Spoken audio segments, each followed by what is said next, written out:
Hoy vamos a ver este atributo de Dios que es la eternidad, que es su eternidad. Dice Paul Washer en sus estudios, dice, la eternidad de Dios es uno de los muchos atributos que lo distinguen de toda la creación. No tiene comienzo ni fin.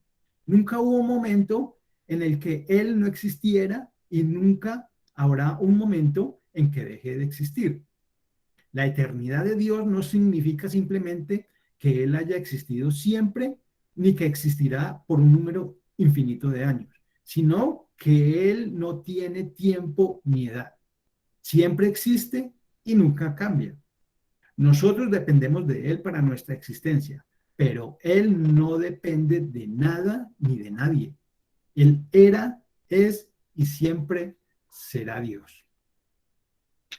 Entonces hoy vamos a ver este atributo que como muchos de los atributos de Dios nosotros los conocemos, ¿cierto? Nosotros no los conocemos. Hemos oído hablar de ellos, ¿cierto?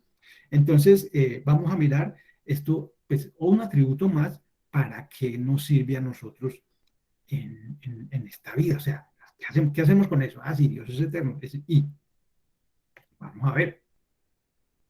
Algunos de los nombres que se le dan a Dios que aluden a este atributo, eh, lo podemos ver en Éxodo 3, versículo 14. El primero que dice es, yo soy el que soy. ¿Recuerdan el contexto de este versículo? Cuando Moisés le preguntaba, bueno, y yo voy a ir allá donde a este pueblo, y ¿quién le voy a decir que quién me mandó? Porque recordemos que el pueblo de Egipto, donde ellos estaban esclavizados, tenían muchos dioses, y entonces cada uno tenía un nombre. Ahora, este pueblo, según Moisés, necesitaría saber quién es el que lo está enviando, quién es el que le dice que vaya. Entonces, en el versículo 14 dice, yo soy el que soy, respondió Dios a Moisés. Y esto es lo que tienes que decirles a los israelitas. Yo soy, me ha enviado a ustedes. La idea que se comunica en esta declaración es que la existencia es un atributo de su propia naturaleza. A diferencia del hombre, Dios no decide existir ni hace un esfuerzo por ello. Él simplemente es. Dios simplemente existe. Dios simplemente está. Vámonos metiendo como la idea, vamos metiendo como en la película para poder darnos como una idea de qué es lo que la Biblia nos quiere decir, qué es lo que las escrituras nos quieren mostrar. Isaías 40, versículo 28, vamos a leer unos versículos que nos hablan de este atributo de Dios. Dice, Isaías 40, versículo 28. ¿Acaso no lo sabes? ¿Acaso no te has enterado? ¿Cómo ¿Cómo quedaría esos interrogantes a nuestra vida hoy? ¿Cómo quedarían esas preguntas a cada uno de nosotros? Imaginémonos que nos están hablando así a cada uno y nos están preguntando, ¿acaso no lo sabes? ¿Acaso no te has enterado? El Señor es el Dios eterno, creador de los confines de la tierra. No se cansa ni se fatiga, y su inteligencia es insondable. ¿Acaso no lo sabes? La pregunta, ¿nosotros sí lo sabemos? O simplemente, como hablamos ahorita, hemos oído hablar de que el Señor es el Dios eterno. Apocalipsis 1:8 dice, yo soy el alfa y el omega, dice el Señor, el que es y que era y que ha de venir, el Todopoderoso. Cuando se aplica a Dios, la palabra no solamente se refiere al futuro, sino también al pasado. Él siempre ha sido, siempre será. A veces uno preguntaría, pero ¿cómo puede ser? O sea, tuvo que haber algo al principio. ¿No? Sí, él siempre ha estado. Estas son la primera y la última letra del alfabeto griego, cuando dice el alfa y la omega. Estas comunican poderosamente que Dios es el primero y el último. Él es antes de todas las cosas y continuará cuando todas las cosas hayan pasado. Otra escritura que nos dice el salmista en el Salmo 90, versículo 4, dice, 1000 años para ti son como el día de ayer, que ya pasó, son como unas cuantas horas de la noche. Miremos eso, imaginémonos eso. 1000 años para el Señor son como el día de ayer. El día de ayer que ya pasó. 1000 años. Son como unas cuantas horas de la noche. Imagínense, nosotros queremos la vida eterna. Vamos a tener la vida eterna. Tenemos la vida eterna. Estamos viviendo una vida eterna. Pero vamos a vivir una vida eterna con Dios. ¿Qué es vivir, qué sé yo, el promedio aquí 80 años? 70. Para los más robustos, dice la Biblia, son 80. Vivir 1000 años como un día, 1000 años como una noche.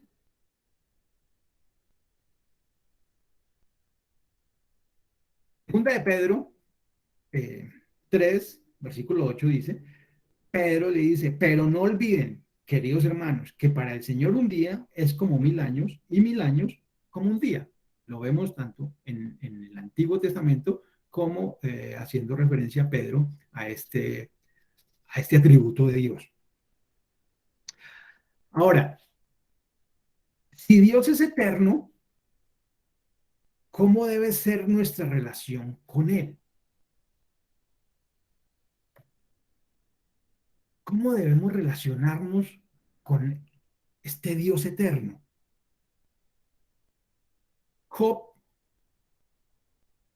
capítulo 36, versículo 24 y 26 dice, ¿quién puede pedirle cuentas de sus actos? ¿Quién puede decirle que se ha equivocado? No te olvides de exaltar sus obras, que con cánticos han sido alabadas. Todo el género humano puede contemplarlas, aunque solo desde lejos. ¿Quién puede decirle que se ha equivocado? ¿Quién? ¿Quién puede decirle a un Dios que ha existido, a un Dios que no tiene ni principio ni fin, a un Dios que ha creado el cielo y la tierra, a un Dios que es poderoso, a un Dios que es eterno? ¿Quién le puede decir que se ha equivocado? ¿Quién? Miremos bien este versículo de Job, esta escritura de Job. ¿Quién puede decirle al Señor que se ha equivocado? Ahora, si nosotros ponemos cuidado de cómo ha sido nuestra relación con Dios, ¿quién puede exigirle que le bendiga? Estamos siendo conscientes de nuestras oraciones delante de Dios, porque muchas veces nosotros, en medio de nuestras emociones, en medio de nuestra ignorancia, diría yo, le exigimos cosas al Señor. ¿Le exigimos qué? Le exigimos bendiciones. Le exigimos que nos dé. ¿Quién puede inclusive gritarle y tratarle como si él tuviera que rendirnos cuentas? ¿Quién puede inclusive darle órdenes y decretar acerca de su voluntad? Es que yo decreto la bendición de Dios sobre mi vida. ¿Perdón? Si estamos siendo conscientes con quién. Recordemos qué es la oración, ¿no? La oración es hablar con Dios, pero estamos siendo conscientes de quién es Dios, con quién es que estamos hablando, con quién es que estamos teniendo esa relación, esa intimidad. ¿Quién es nuestro Dios? Más bien cuando empezamos a conocerle, lo que tenemos que hacer es lo que dice en el versículo 25, exaltar sus obras, exaltar su creación, cantarle salmos y adorarle. No te olvides de exaltar sus obras, que con cánticos han sido alabadas. Todo el género humano puede contemplarlas, aunque solo de lejos. Dios es bueno. Nosotros queremos tener una relación con Él, ¿cierto? Nosotros queremos estar cerca de Dios, porque esa es la intención de Dios, ¿no? Que nosotros estemos con Él, que nosotros cada día nos acerquemos a Él, pero a la forma como Él dice que podemos acercarnos, que le hemos dicho muchas veces aquí. Ahora, ¿cuáles son las implicaciones de su eternidad para toda la creación y especialmente para el pueblo de Dios? Que su reinado no tiene fin. El Rey eterno, inmortal, invisible, el único Dios, a Él sea el honor y la gloria por los siglos de los siglos. Ese Rey, ese Dios que es eterno, es nuestro Rey, es nuestro Dios. Estamos hablando de nuestro Rey como como ese ser que gobierna nuestras vidas, ese ser que está a cargo de lo que nosotros somos. Ese rey, recordemos en el Antiguo Testamento que, por ejemplo, David era rey y David reinaba sobre su pueblo de Israel, ¿no? Entonces, así que ese rey, digámoslo así, parafraseando un poco, que ese presidente nuestro sea nuestro Dios. ¿Qué es lo bueno? Que ese rey de nosotros, ese nuestro rey, va a ser eterno, un rey para siempre. Eso es una esperanza que tenemos nosotros. Eso es un aliciente. Qué bueno. Nuestro reino va a cambiar en 4 años. Nuestro gobierno va a ser eterno. El gobierno al cual nosotros estamos sometidos. Nuestro Dios va a ser eterno, no va a cambiar. Y es el mejor. No hay otro igual. Jeremías 10, versículo 10 dice, pero el Señor es el Dios verdadero, el Dios viviente, el Rey eterno. Cuando se enoja, tiembla la tierra. Las naciones no pueden soportar su ira. Su reino no tiene fin. Hasta la tierra tiembla ante su presencia. Hasta la tierra tiembla ante su ira. Pero recordemos, si nosotros somos sus hijos, si nosotros somos eh, sus siervos, si nosotros somos discípulos de Dios, si nosotros somos discípulos de Cristo, entonces no tenemos por qué tener miedo, ¿cierto? Si nosotros amamos a nuestro Dios, pues no tenemos por qué tener miedo, porque Él vino para salvarnos. Entonces, si no estamos ahí, entonces ahí sí va a caer la ira de Dios sobre nosotros. Si nosotros no nos hemos identificado, si nosotros no hemos nacido de nuevo, si nosotros no hemos cambiado nuestra vieja manera de vivir y no hemos recibido al Señor como nuestro Dios y Salvador, entonces ahí sí tenemos que tener miedo. Ahí sí ese temor es de temor, de qué susto. Pero como nosotros estamos bajo la sombra del Omnipotente, no tenemos de qué temer. Salmo 45, versículo 6 dice, tu trono, oh Dios, permanece para siempre. El cetro de tu reino es un cetro de justicia. ¡Qué bueno! Nuestro Dios es justo. Nuestro Dios tiene un cetro de justicia y va a ser justo. A cada uno va a dar según sus obras. ¿Cuáles son nuestras obras? Nuestras obras es querer agradar al Señor. Nuestras obras es deleitarnos en lo que el Señor se deleita. Nuestras obras es agradarnos en lo que el Señor se agrada. Este es mi Hijo amado, en el cual tengo complacencia. ¿Recordamos las palabras cuando Jesús fue bautizado? Esa complacencia del Padre debe ser nuestra complacencia. ¿Quién? ¿Quién nos debemos de complacer? En el Hijo, ¿cierto? Salmo 145, versículo 13. Tu reino es un reino eterno. Tu dominio permanece por todas las edades. Una y otra vez la Biblia nos dice, el Señor nos dice, no tengan miedo, tranquilo, confíen en mí, yo voy a reinar siempre. ¿En dónde? En tu vida. En tu vida. Y si estamos delante del Señor, si el Señor es mi Dios, si el Señor es mi Rey, si el Señor gobierna mi vida, la voluntad de Dios, como la vimos la vez pasada, es perfecta. Y lo que el Señor quiere es que a nosotros nos vaya bien. Su voluntad es buena, agradable y perfecta. Hay veces nosotros pensamos ay, no, pero entonces, ¿por qué no me da carro? Entonces no es que la voluntad de Dios sea perfecta, no. No estamos hablando de eso, ¿cierto? La voluntad de Dios, ¿para qué? Para que nosotros estemos cerca de Él.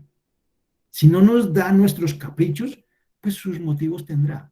Preguntémosle por qué no. ¿Cuál es el principal motivo de yo pedirle carro casi beca? ¿Ambición? ¿Para mostrarle al vecino que yo tengo y que él no tiene? ¿Para poder presumir? Pues no nos van a dar nada. El Señor no nos va a dar nada. Así como eterno es Dios, así eterna es su palabra. Su palabra es eterna. Y esto es la esperanza que nosotros tenemos. ¿Por qué? Porque no se va a cambiar. Porque la tenemos aquí, esa no va a cambiar. La tenemos en medio de nosotros y no va a cambiar.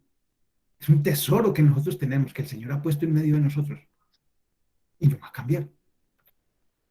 Isaías 40, versículo 6 al 8 dice, una voz dice, proclama. ¿Y qué voy a proclamar? Respondo yo, que todo mortal es como la hierba y toda su gloria como la flor del campo. La hierba se seca y la flor se marchita, porque el aliento del Señor sopla sobre ellas. Sin duda, el pueblo es hierba. La hierba se seca y la flor se marchita, pero la palabra de nuestro Dios permanece para siempre. También lo vamos a leer en Primera de Pedro, capítulo 1, versículo 24. La palabra de Dios permanece para siempre. Tenemos la seguridad de que su palabra va a permanecer para siempre. No va a cambiar. Así como Dios es eterno, su palabra es eterna. Su palabra va a estar en medio de nosotros. Por eso podemos descansar, abandonarnos en medio de sus brazos, abandonarnos delante de su trono, tranquilos, confiados en nuestro Señor. Dios es muy bueno. Su palabra está a nuestro alcance y tenemos la certeza, la seguridad de que va a ser la misma. Su mensaje no va a cambiar. Su mensaje va a ser el mismo. Su mensaje fue el mismo. Si leemos la Biblia desde Génesis hasta Apocalipsis, vemos que es el mismo mensaje. ¿Cuál es el mensaje? ¿Que te va a dar carro casi beca? No. El mensaje es que te va a dar salvación. El mensaje de la Biblia es la obra salvífica, la obra salvadora de Dios para cada uno de nosotros. Ese es el mensaje de Dios. El Señor quiere que nosotros estemos delante de Él. Las relaciones se cortaron. ¿Recordamos lo que pasó en Génesis? Esas relaciones se rompieron. Ahora el Señor quiere restaurarlas. Él no la rompió, fue el hombre, pero Él quiere volver a restaurar esa relación. Eso es lo que el Señor quiere, desde Génesis hasta Apocalipsis. No nos perdamos, no nos perdamos de ese hilo conductor. Dios es muy, muy bueno. Ahora, si ese es el mensaje, pues podemos confiar en Él, porque Él tampoco va a cambiar. Y ese mensaje es el que nos da esa salvación. Ese mensaje es el que nos da la vida eterna. Ese es el mensaje. Uno puede mirar, cuando ya uno tiene conciencia de qué es lo que el Señor nos está enseñando, qué es lo que el Señor nos está hablando, uno puede decir, ¡Wow! ¿Qué es esta maravilla de Dios el que tenemos? Con razón te aman los que le conocen. Con razón. Pero hay que conocerlo. Pero Dios es bueno que nos está dando esa oportunidad de que nosotros le conozcamos. Así como Él es eterno, su palabra es eterna, por ende, es su cuidado y su salvación, la salvación de Dios para su pueblo, es eterno, o son eterno, la salvación y su cuidado. Deuteronomio 33:27 dice, el Dios sempiterno es tu refugio, por siempre te sostiene en tus brazos. Expulsará de tu presencia al enemigo y te ordenará que lo destruyas. Hebreos 5, versículo 9, dice, y consumada su perfección llegó a ser autor de salvación eterna para todos los que le obedecen. Entonces, una declaración que nos debe de llenar de esperanza, seguridad y confianza en Dios. Dos declaraciones, ¿cierto? Ahora, si leemos, si volvemos a leer Deuteronomio, entonces podemos mirar, el Dios que es eterno, el Dios que siempre va a estar ahí, es tu refugio. Ese Dios es mi refugio. Ese Dios es nuestro refugio. Por siempre te sostendrá en tus brazos. ¡Wow! Una vez yo, uy, qué maravilloso es nuestro Dios. Ahora, lo que nos lleva a pensar es la segunda parte, la parte B. Expulsará de tu presencia al enemigo y te ordenará que lo destruyas. Y entonces ya veo todas las mentes, todas las eh, nosotros todos imaginándonos cómo expulsar al enemigo. Entonces el Señor va a expulsar a nuestro enemigo. Y entonces empezamos a pensar, bueno, y si eso es así, entonces ¿por qué no ha destruido a mi vecino que lo tengo como mi enemigo porque me odia? ¿Por qué no ha destruido, por qué no lo ha echado de aquí a este vecino? ¿Por qué? Si este vecino cada vez que me ve me volea el pelo, me volea así la cara y me hace mala cara. Además me tira la basura aquí al frente, me tira la basura en el jardín. Además me responde, me acarita, me responde feo, ni saluda. Entonces, ¿por qué no lo ha expulsado de mi presencia? Podríamos pensar, ¿no? ¿De qué enemigo estará hablando el Señor? ¿Cuál es el enemigo que nosotros tenemos? ¿Será que el vecino es el que no me deja tener una relación con Dios? ¿Será eso? El enemigo que el Señor expulsará de tu presencia, de seguro, ese enemigo es ese enemigo que no te deja tener una relación con Dios. Ese enemigo que no te deja acercar a Dios. Ese enemigo que se llama pecado. Póngale el color que quiera. Y te dará el poder para que puedas destruirlo. ¿Qué? El pecado. El pecado. ¿Quién? Él. Ya no somos nosotros quien debe luchar. ¿Por qué? Porque ahora es Cristo quien vive en mí. ¿Se acuerdan? Gálatas 2:20. Ya no soy yo. Por eso el Señor nos puede dar esa orden. Te dará orden que lo destruyas. Porque ahora es Cristo, Él mismo que vive en mí. Por eso es esa seguridad, por eso es esa certeza. Cuida de nuestra salvación. Si eso me impide, el Señor me da las armas para poder derrotarlo. Pero recordemos que nuestras fuerzas va a ser imposible. Imposible. Ahora, solo en Dios nos podemos refugiar. Es un lugar a disposición de su pueblo. Él es nuestro refugio. Salmo 18, versículo 2 dice, el Señor es mi roca, mi amparo, mi libertador, es mi Dios, el peñasco en que me refugio, es mi escudo, el poder que me salva, mi más alto escondite. Dice el Salmo 18. A veces nosotros conocemos ese salmo, ¿cierto? Es muy conocido. Lo que no sabíamos era que estaba ahí, o conocíamos esa escritura. El Señor es mi más alto refugio, mi más alto escondite, es mi escudo, es el peñasco en que me refugio. Pero no sabíamos que de pronto era un salmo y menos el 18. Salmo 48, versículo 14. Este Dios es nuestro Dios eterno. Él nos guiará para siempre. Si Él es eterno, Él es nuestro Rey, la palabra de Dios es eterna, pues Él es el que nos va a guiar. ¿Quién? Por medio de su Espíritu. ¿Se acordamos de lo que vimos en el Evangelio de Juan? Voy a enviarles mi Espíritu para que les guíe, para que les enseñe, para que les muestre el camino. Él mismo nos guiará para siempre. ¿Cuál es nuestro temor entonces?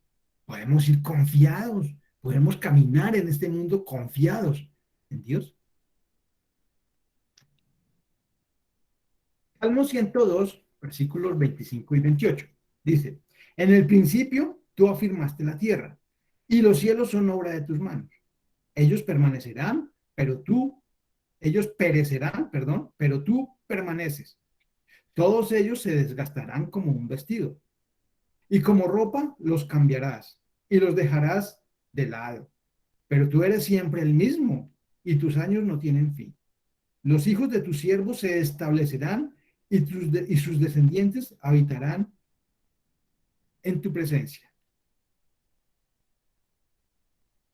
Dios es bueno. El creador del cielo, el que afirmó la tierra con sus manos, es nuestro Dios. La tierra va a cambiar, los cielos de pronto van a cambiar, pero el Señor no va a cambiar. Y nosotros estamos confiados en Él. Nosotros estamos bajo la sombra de este Dios, bajo las alas del Omnipotente. ¿Cuál es nuestro temor? ¿Por qué? Todo lo hacemos conforme a su palabra, todo lo hacemos conforme a su voluntad. Estamos metidos en la palma de su mano. Dios cuida de su creación y la sostiene. Colosenses 1, versículo 15 al 17, dice, Él es la imagen del Dios invisible, el primogénito de toda creación. Aquí está hablando Pablo a los Colosenses refiriéndose a Jesús. Es el versículo 16. Porque en Él fueron creadas todas las cosas, las que hay en los cielos y las que hay en la tierra, visibles e invisibles, sean tronos, sean dominios, sean principados, sean potestades, todo fue creado por medio de Él y para Él. Hablando de Cristo. Versículo 17. Y Él es antes de todas las cosas y todas las cosas en Él subsisten. Todas las cosas en Él subsisten. ¿Quién es Él? En el Verbo, en su palabra, que ahora habita en medio de nosotros. ¿Cómo no estar confiados en Él? ¿Cómo no confiar en nuestro Dios? Dios es muy bueno. Dios cuida de su creación, la sostiene. Está ahí siempre disponible para nosotros. ¿Cuál es tu queja? ¿Cuál es tu dolor? ¿Cuál es tu angustia? ¿Qué necesitas? Corre a los brazos del Señor. Pídele al Señor. ¿Por qué no nos da? ¿Qué dice la palabra? ¿Por qué no nos da lo que nosotros pedimos? Porque pedimos lo que no sabemos, ¿cierto? Porque no pedimos conforme a su voluntad. Ahora, ay, bueno, ¿y cómo es conforme a su voluntad? Entonces, ¿qué es lo que debo de pedir? Bueno, eso es lo que estamos aprendiendo, eso es lo que estamos estudiando. Ahora, si Dios cuida de su creación y nosotros somos su creación, ¿cierto? Entonces, Dios va a cuidar de su pueblo, Dios va a cuidar de nosotros. Pero la pregunta, ¿quién es su pueblo? ¿Somos pueblo del Señor? Porque podríamos pensar eso, ¿no? Claro, no, pues es que el Señor, todo el ser humano es pueblo de Dios. ¿Será que eso dice la Biblia? ¿Eso que no? No, no, no. Todo ser humano es creación de Dios, ¿cierto? Pero no todo el ser humano hace parte de su pueblo. ¿Quiénes son los de su pueblo? ¿Quiénes son los que hacen parte de su rebaño? Esas ovejas cuyo pastor es el Señor, que confían en Él. Es Isaías 26, versículos 3 y 4. Al de carácter firme lo guardarás en perfecta paz. ¿Por qué? Porque en ti confía. Dice el versículo 4. Confíen en el Señor para siempre, porque el Señor es una roca eterna. Al de carácter firme lo guardarás en perfecta paz. ¿Por qué? Porque en ti confía. Un libro que que pocas veces, más bien pocas veces, pues lo usamos, es Nahum. Y Nahum, en el versículo 7, el capítulo 1, dice, bueno es el Señor, es refugio en el día de la angustia y protector de los que en Él confían. Confiamos en el Señor así como cuando los hijos confían en nosotros, cuando los hijos pequeños confían en nosotros. ¿Sí recordamos? Bueno, los que de pronto hemos podido tener hijos cuando los niños son pequeños, pues los niños confían siempre en el papá, ¿cierto? En la mamá. Pues un niño no está desconfiando de qué es lo que la mamá le está dando de comer, ¿no? Pues no le está preguntando, oye, mamá, ¿esto está vencido o no está vencido? ¿Esto que me está dando, será que ya se pasó o no se pasó? Los niños confían ciegamente en sus padres, ¿no?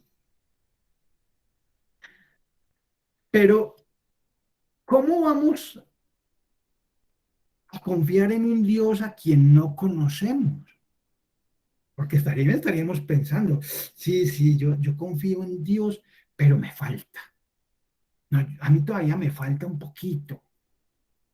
Sí, claro. Y Dios es bueno, y Dios es eterno, y su voluntad es buena, y Dios es poderoso y todo. Y entonces el Señor, ¿por qué nos dirá, si tuvieran fe como un granito de mostaza, o sea, un poquitico? No, sí, es que no, a mí todavía me falta, es que esperemos. O sea, ¿por qué nos falta? Literalmente es porque no lo conocemos. Porque si lo conociéramos, o sea, si todas estas escrituras que hemos escudriñado hoy, que hemos esculcado hoy, fueran conscientes en nuestras vidas, nosotros estaríamos abandonados en los brazos del Señor. Pero así, o sea, como cuando un niño se va a tirar en los brazos del papá en una piscina. Se tira confiadamente porque sabe que el papá no lo va a dejar ahogar. Así seríamos nosotros con Dios, abandonados completamente en Él. ¿Por qué nos falta? Es que sí, pero todavía me falta, todavía. Ahí voy en el camino. Ahí vamos dándole. ¿Por qué? Porque no le conocemos. Isaías 40:28 dice, ¿acaso no lo sabes? ¿Acaso no te has enterado? El Señor es el Dios eterno, creador de los confines de la tierra. No se cansa ni se fatiga y su inteligencia es insondable. ¿Acaso no lo sabes? sea, ¿se te hace conocido este versículo? ¿Se te hace conocida esta escritura? ¿Será que la estudiamos hoy? ¿Será que la vimos atrás? ¿Acaso no lo sabes? Sigamos conociendo este Dios del que hablan las escrituras, del que la Biblia nos da testimonio. Es solo Él quien nos puede dar la salvación de nuestras almas. Es solo Él el que nos puede dar esa vida eterna. Por el contrario, la falta de conocimiento, la falta de conocer a Dios, la falta de ese entendimiento de Dios, si no lo tenemos, vamos a ser destruidos y olvidados. Ese es el temor que nosotros deberíamos de tener. No es que yo necesito conocer a Dios, porque es que si no lo conozco voy a ser destruido. Ay, sí, ¿dónde dice eso? ¿De qué está hablando? De Oseas 4, versículo 6. Pues por falta de conocimiento mi pueblo ha sido destruido. Puesto que rechazaste el conocimiento, yo también te rechazo como mi sacerdote. Ya que te olvidaste de la ley de tu Dios, yo también me olvidaré de tus hijos. ¿Por falta de qué? De conocimiento. ¿Conocimiento de qué? De Dios. Rechazaste el conocimiento. Si rechazamos ese conocimiento, yo también te rechazo como mi sacerdote, dice el Señor. ¿Qué dice Juan? ¿Quiénes son los que ya están condenados? No es que se van a condenar, no, los que ya están condenados. ¿Quiénes? Los que rechazan a Jesús. ¿Quién es Jesús? El verbo que nos da a conocer el Padre, ¿cierto? Es Jesús quien nos da a conocer, quien nos revela al Padre. Ese es el camino al Padre. Esa es la verdad que el Padre envía. Esa es la vida que el Padre nos da. Cristo. Ahora sí, abandonémonos en los brazos de nuestro Dios, en las manos de nuestro amado. Este es nuestro Dios. ¿Cómo no amarlo, no? Ahora, con este conocimiento, ¿qué debemos hacer? ¿Cuál debe ser mi actitud? ¿Qué hay que hacer, como diríamos? Entonces, ¿qué? Ahí cómo voy. Primera de Crónicas, capítulo 16, versículo 36 dice, bendito sea el Señor Dios de Israel, desde siempre y para siempre. Y todo el pueblo respondió, amén, y alabó al Señor. ¿Qué hay que hacer? Alabar al Señor. Que eso ya lo estudiamos la vez pasada, pero hay que repetirlo.